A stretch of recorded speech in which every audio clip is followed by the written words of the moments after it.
കൈരളി പീപ്പിളിലെ എല്ലാ മാന്യപ്രേക്ഷകർക്കും സ്വപ്നങ്ങളുടെ യാത്രയിലേക്ക് ഒരിക്കൽ കൂടി ഹാർദവമായ സ്വാഗതം. ഇന്ന് ഞാൻ ആന്ധ്രാപ്രദേശിലെ തലസ്ഥാന നഗരിയായ പേൾ സിറ്റിയുടെ നാടായ ഹൈദരാബാദിലാണ്. ഇവിടെ ഞാൻ നിങ്ങളുടെ മുമ്പിൽ ഇന്ന് പരിചയപ്പെടുത്തുവാൻ പോകുന്നത് ആലപ്പുഴ ജില്ലയിലെ കുട്ടനാട് താലൂക്കിലെ തായങ്കരി എന്ന കൊച്ചു ഗ്രാമം. തായങ്കരി, ജവഹർ തായങ്കരി, ചുണ്ടൻവള്ളം ഒക്കെ നമുക്ക് വളരെ പ്രശസ്തമാണ്. ആ നാട്ടിൽ നിന്നും ഒരുപാട് സ്വപ്നങ്ങളുമായി ഉപരിപഠനത്തിന് വേണ്ടി ഈ ഹൈദരാബാദിലെത്തി ഒരു മികച്ച ഇൻഡസ്ട്രിയലിസ്റ്റായി മാറിയ ശ്രീ MK ശശികുമാറാണ് ഞങ്ങളുടെ അതിഥി. എക്കോലൈറ്റ് വയർ പ്രൈവറ്റ് ലിമിറ്റഡിൻ്റെ ജനറൽ മാനേജറാണ്. ശ്രേയസ് എൻ്റർപ്രൈസസിൻ്റെ മാനേജിംഗ് ഡയറക്ടറാണ്. അദ്ദേഹത്തെ ഈ പ്രോഗ്രാമിലേക്ക് ഞാൻ വളരെ അഭിമാനപൂർവ്വം സ്വാഗതം ചെയ്യുന്നു. നമസ്കാരം സർ. നമസ്കാരം. വളരെ സന്തോഷം തോന്നുന്നു. കാരണം കുട്ടനാട് എന്ന് പറയുന്ന മനോഹരമായ സൗന്ദര്യമുള്ള ഒരു നാട്ടിൽ നിന്നാണ് സാറ് ഇവിടെ വരുന്നത്. ആ ബാല്യകാലം ഏതൊരു മനുഷ്യൻ്റെയും ജീവിതത്തിൽ ഒരു നൊസ്റ്റാൾജിയ എന്ന് പറയുന്ന ബാല്യകാലമാണ്. ആ ബാല്യകാലത്തെക്കുറിച്ചാവണം നമ്മുടെ തുടക്കം. എങ്ങനെയായിരുന്നു സാർ ആ ബാല്യകാലം? കുട്ടനാട് ശരിക്കും പറഞ്ഞു കഴിഞ്ഞാൽ അവിസ്മരണീയമാണ്. ഗോഡ്സ് ഓൺ കൺട്രിയുടെ ഏറ്റവും പ്രധാനപ്പെട്ട ഒരു ഭാഗമാണ്, ഘടകമാണ് കുട്ടനാട്.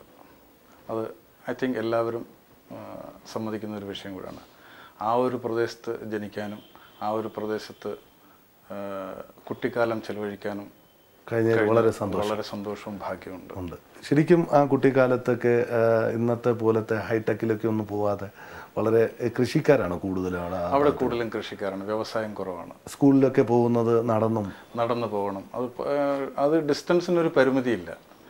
പരിമിതി ഉണ്ടെങ്കിൽ തന്നെയും അന്നത്തെ ആ ഒരു ഫിനാൻഷ്യൽ സ്റ്റാറ്റസ്, ഓരോരുത്തരുടെയും ഓരോ കുടുംബങ്ങളുടെയും ഫിനാൻഷ്യൽ സ്റ്റാറ്റസ് വെച്ച് നമുക്ക് ഒരു കൺവെയൻസ് സംഘടിപ്പിക്കാനുള്ള സംവിധാനമില്ല.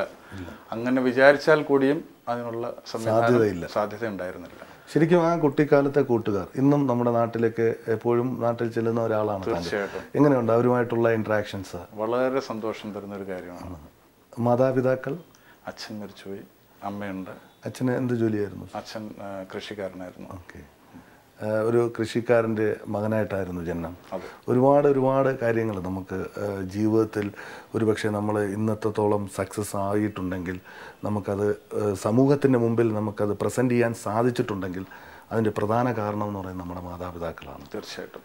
ആ മാതാപിതാക്കൾ നമുക്ക് പഠിപ്പിച്ച് തന്ന ഒരു ഉപദേശങ്ങളും നമുക്ക് മനസ്സിലാക്കി തന്നതും സമൂഹത്തിനോട് എങ്ങനെ നമ്മൾ അത് പെരുമാറണം എന്ന് വരെ മനസ്സിലാക്കി തന്നത് നമ്മുടെ മാതാപിതാക്കൾ. ആ മാതാപിതാക്കളെ കുറിച്ചൊന്ന് ഓർക്കാൻ കഴിയുമ്പോൾ എങ്ങനെ തോന്നുന്നു സർ? വണ്ടർഫുൾ.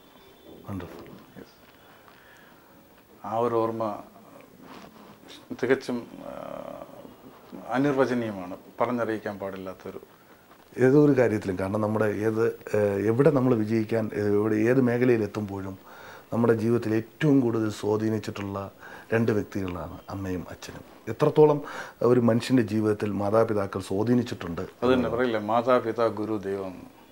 അപ്പോൾ ഇതിൻ്റെ കൂട്ടത്തിൽ തന്നെ അച്ഛനും അമ്മയും എന്ന പോലെ തന്നെ എനിക്ക് ഏറ്റവും പ്രധാനപ്പെട്ട ഒരു വ്യക്തി കൂടെ ഉണ്ട്.